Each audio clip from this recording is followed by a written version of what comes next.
కర్ణాటక నుంచి వచ్చే కృష్ణా జలాలు భీమా జలాలు మొదట జూరాలనే వస్తాయి. వచ్చినట్టే ఇటే తెచ్చుకుంటే ఎవరు వస్తారో చూస్తా.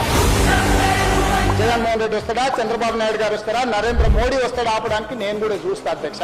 చచ్చిన తెలంగాణ కోసం చేస్తాం, పోరాడిన తెలంగాణ కోసం పోరాడతాం, ఈ మట్టిలోనే కలుస్తాం, ఈ ప్రజల కోసమే పని చేస్తాం. ఇది మా అందరి కమిట్మెంట్ అధ్యక్ష, నా ఒక్కరిది కాదు. వీళ్ళందరికీ నాయకుడుగా మాకు ఏమైనా ఉండొచ్చు.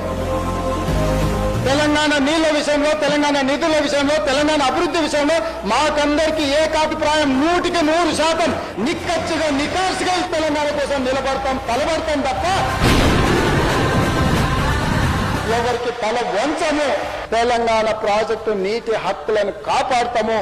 ఇవాళ ఉత్తమ్ కుమార్ రెడ్డి గారు ఏదైతే రాసిండ్రో 45 టీఎంసీలు మొదటి విడత, 45 టీఎంసీలు మలి విడత అనుమతులు రావాల్సిందే. లేకపోతే జూరాల నుంచి 70 టీఎంసీలు మేము తరలిస్తాం. అనుమతి ఇచ్చిండ్రా, సరే. అనుమతి ఇవ్వకపోతే జూరాల నుంచే నీళ్లు తెచ్చుకుంటాం. ఎవరో చదువుకుంటారో నేను చూస్తా అధ్యక్ష.